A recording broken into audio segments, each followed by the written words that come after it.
Oi, gente, tudo bem? E aí, como vocês estão? Hoje é uma quarta-feira bem ensolarada. O sol não tava assim de manhã e foi ficando bem bonito o dia. Tudo bem com vocês? Te convido a se inscrever no canal, clica aí, curte o vídeo e vem comigo. Esse é um vídeo que vai para a playlist falando de Deus. Bom, Deus me pediu para falar esse assunto, é um assunto bem ardido, bem difícil, porque mexe com a hipocrisia social, ok? Eu publiquei umas frases minhas aí na comunidade, como nós temos mais de 1.000 inscritos, temos uma comunidade, né? Já enchemos um avião, segundo o YouTube. E te convido a chamar mais pessoas para virem para o canal, para ficar até o final do vídeo. Esse capítulo está no Gênesis 38. Ele fala de Judá. Judá é um dos irmãos de José. Eu estou estudando o livro de Gênesis e já sobre José e os irmãos dele. O José parece que ele é o segundo mais novo, né? E aqui diz que Jacó já era velho quando José nasceu e por isso ele o amava mais do que a todos os seus outros filhos. E Jacó mandou fazer para José uma túnica longa de mangas compridas. Os irmãos viam que o pai amava mais a José do que a eles, e por isso tinham ódio dele e eram grosseiros quando falavam com ele. Esse José, ele era bem espontâneo, era bem ingênuo, né? Ele contava os sonhos dele para os irmãos. E os sonhos dele eram grandes, né? Então, isso despertava a inveja e o ódio dos irmãos. Mas, enfim, na continuação da história de José, aqui o autor ele para um pouco de falar sobre José e entra com Judá e Tamar. E essa história, agorinha que Deus falou pra mim, nossa, tem tudo a ver com as frases que você falou, com tudo isso que você tem descoberto junto comigo, que você tá tentando levar para as pessoas, para despertarem elas dessa grande hipocrisia, desse grande mal que acomete a sociedade. Então, deixa eu ver se eu acho a parte que fala de Judá. Quando eles estão para pensar em matar o José, no final eles decidem não matá-lo, porque Rubem intervém, né? Rubem diz, não vamos matá-lo, não derramem sangue, vocês podem jogá-lo neste poço aqui no deserto, mas não o machuque.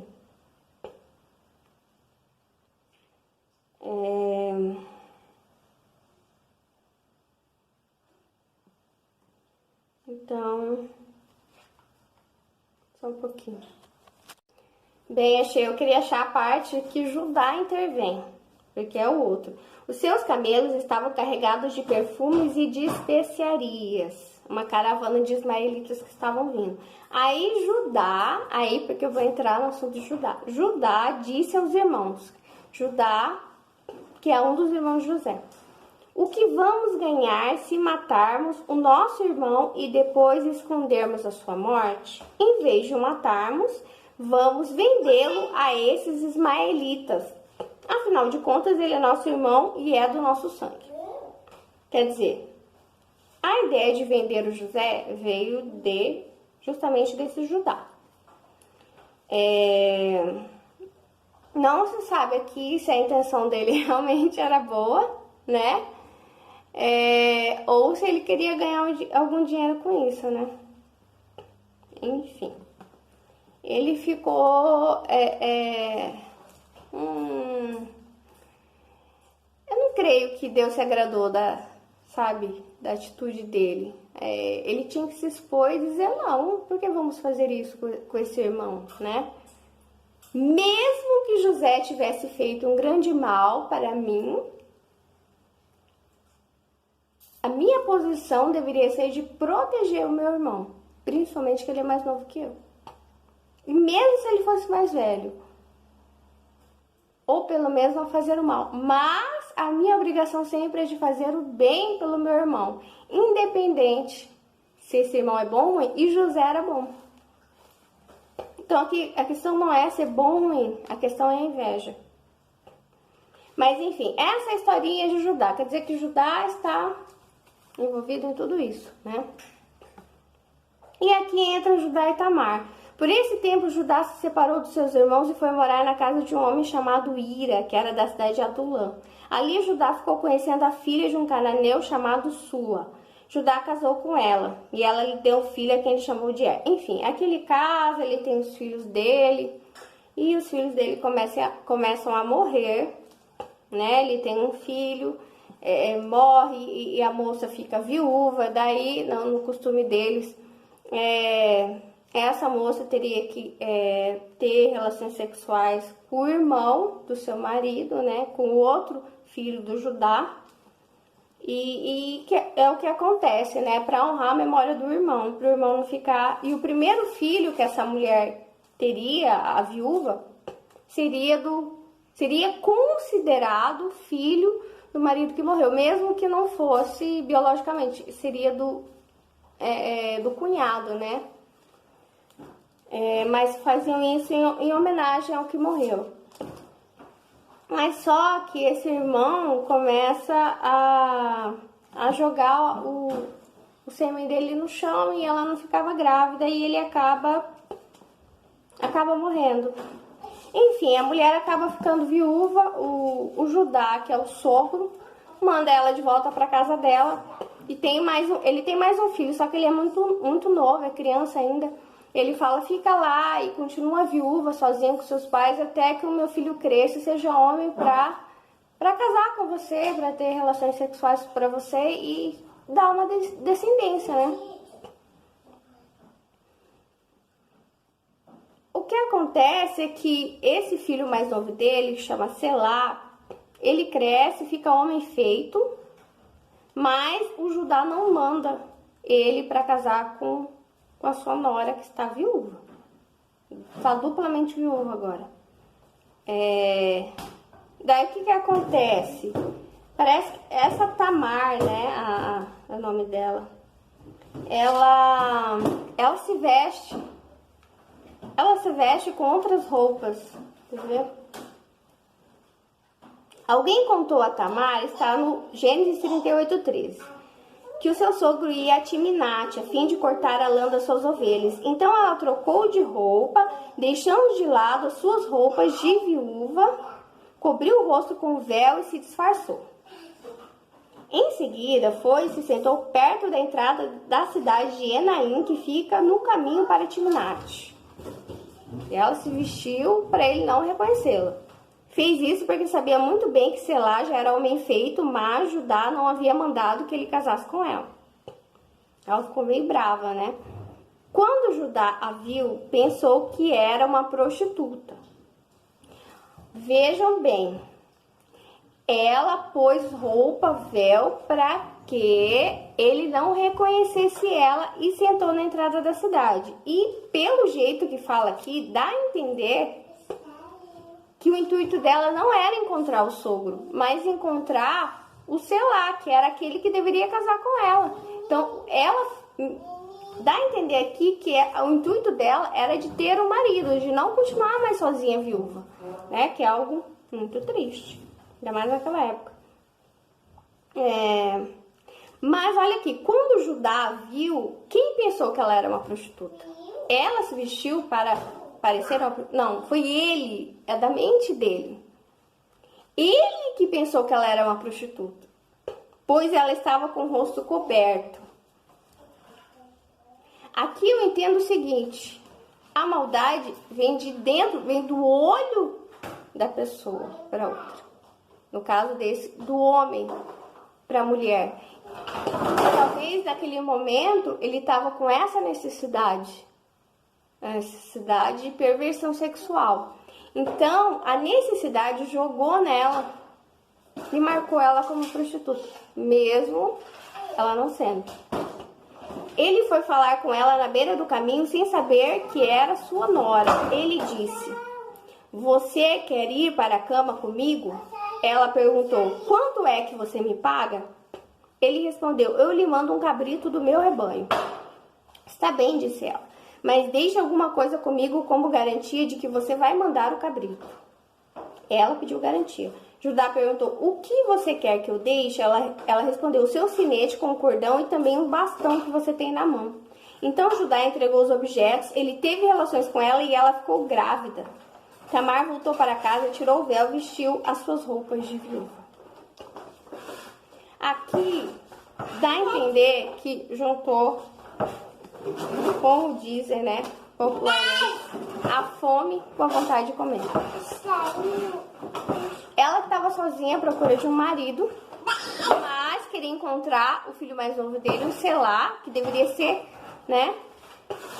E ele que estava com essa necessidade, provavelmente, de perversão sexual. E jogou nela, né, a necessidade dele. E ela ali aceitou. E aí, por isso que virou isso. E no final, olha só, eles descobrem, né? Ele vai atrás para mandar os animais para pagar, né, esse ato sexual. E descobrem que é ela. Alguém descobre e fala: "Olha, foi a fulana, Tamar." E ela mostra os objetos que ela tem dele, né? Daí, aqui, eles dizem... Ele diz: Judá reconheceu as coisas e disse: "Ela tem mais razão do que eu, pois prometi casá-la com meu filho." Selá, mas não cumpri a promessa. E aí ela tem filhos gêmeos, enfim. Antes que ele dissesse isso, porque ela ia ser queimada viva, olha só. Aí Judá disse: "Tragam essa mulher para fora a fim de ser queimada." Isso foi antes dela mostrar os objetos e descobrir quem era. E ela diz: "Quem me engravidou foi o dono dessas coisas. Examine e veja de quem são o sinete com o cordão e o bastão." Daí, quando ele viu que ele disse: "Ela tem mais razão do que eu." Quer dizer, a culpa, na verdade, é minha.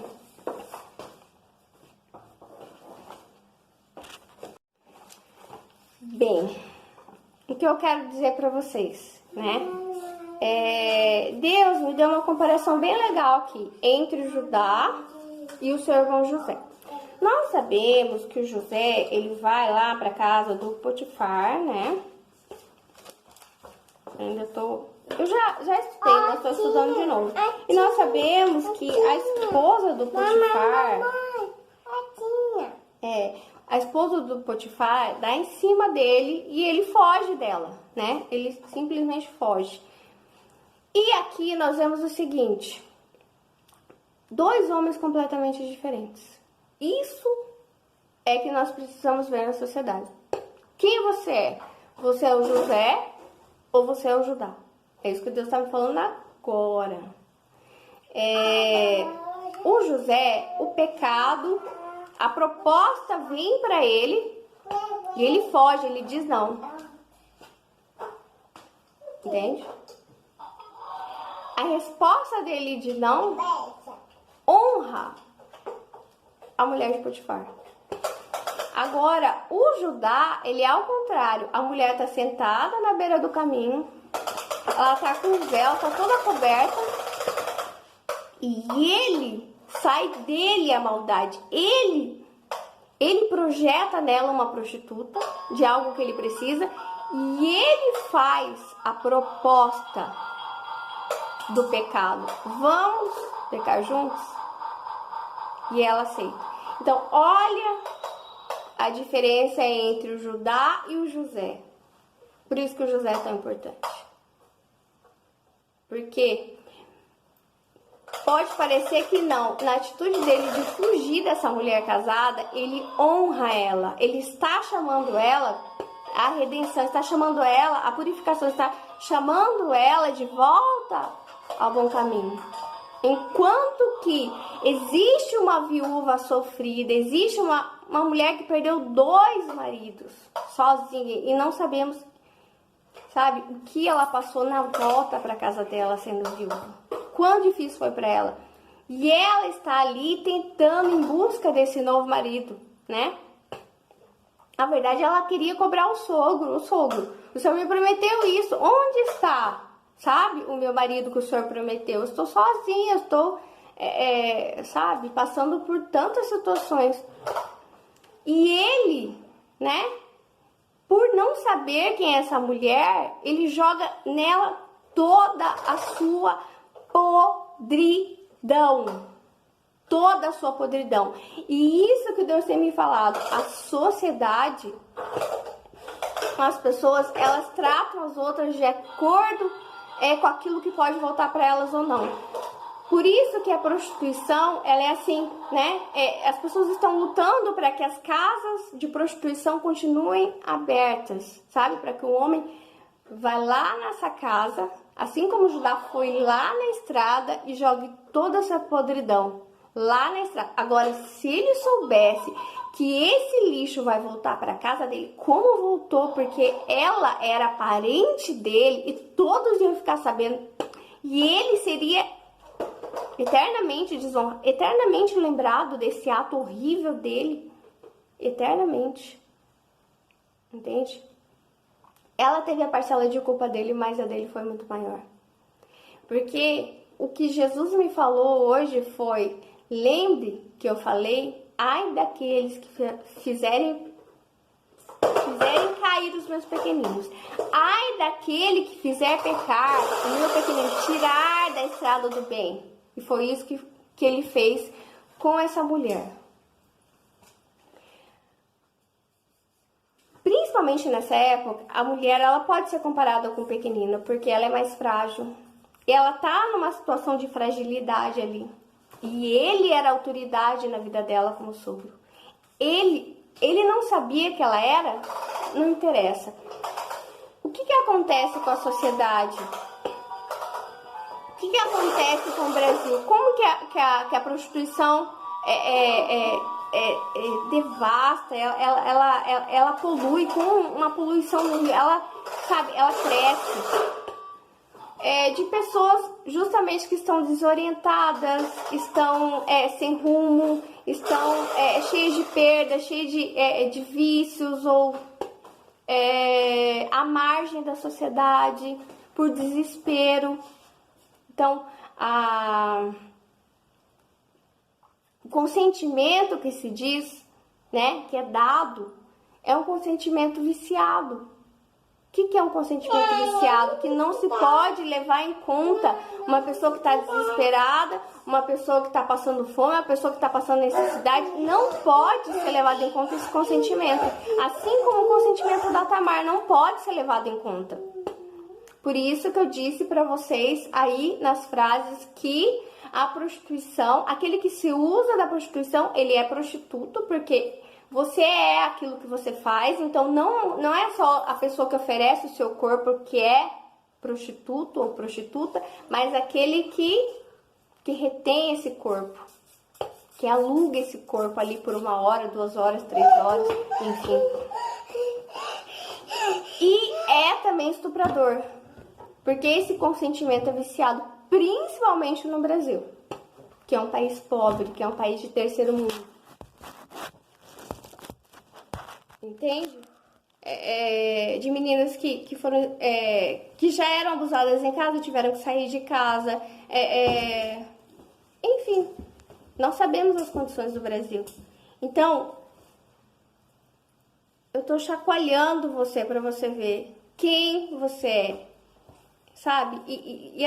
Se tiver homem dentro da sua casa, principalmente, existem mulheres já usando da prostituição dentro das casas, indo para usar de corpos. Existem muitas mulheres infiltradas nesse tráfico humano.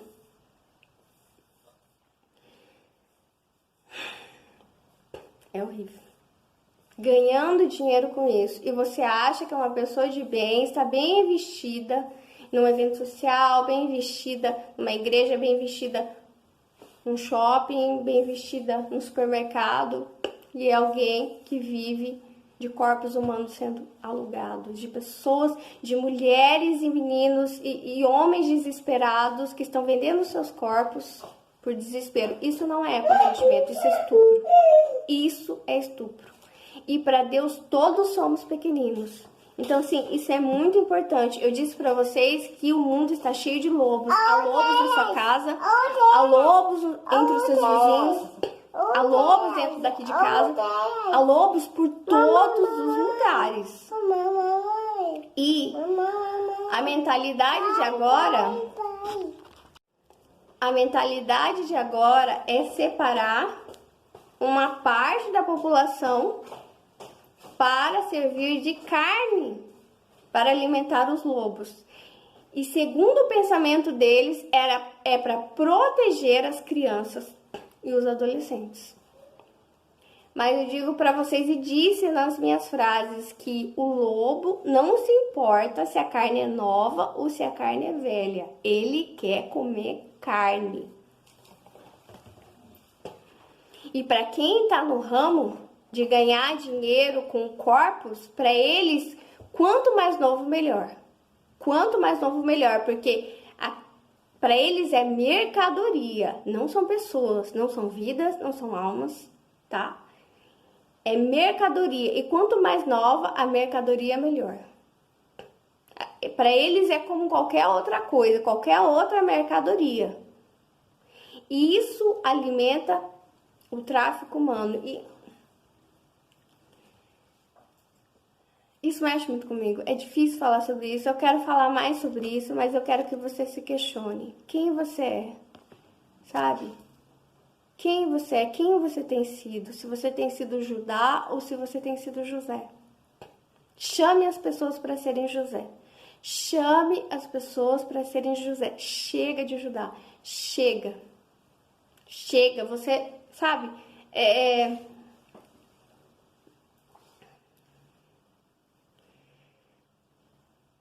isso.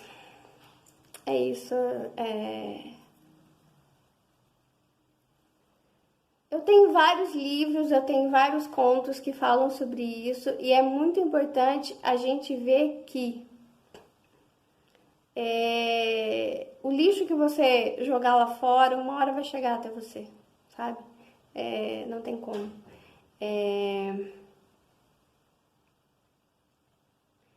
Se por acaso você é frequentador dessas casas, se por acaso você é uma pessoa que usa da prostituição, se você começa a se ajudar, sabe? Que tá usando disso, porque essa pessoa não é sua mãe, essa pessoa não é sua irmã, essa pessoa não é sua filha, essa pessoa não é sua neta. Cuidado, porque quando tirarem o véu, aí você pode se enganar. Você pode descobrir, sabe? Que essa pessoa é sim alguém que você deveria proteger. Como Judá tinha que proteger essa Tamar. Você pode se dar muito mal por isso. Muito mal. É isso. Bom, é isso. Tchau. Protejam. Sabe por que eu falo para vocês protegerem as mulheres mais velhas? Porque são elas que recrutam as crianças e os adolescentes. E não tem como proteger as crianças e os adolescentes se você não acabar com o problema pela raiz. E o problema são os lobos. O problema são os lobos. Essa, sabe, essa perversão, O problema são os lobos. Essa criança, essa adolescente, uma hora ela vai fazer 18 anos. E uma hora vão pedir para ela, sabe? Para recrutar crianças, para recrutar adolescentes. E quando o ser humano passa de um limite, sabe? O limite da moral, o limite do que é certo e errado, para ele tanto faz já, sabe?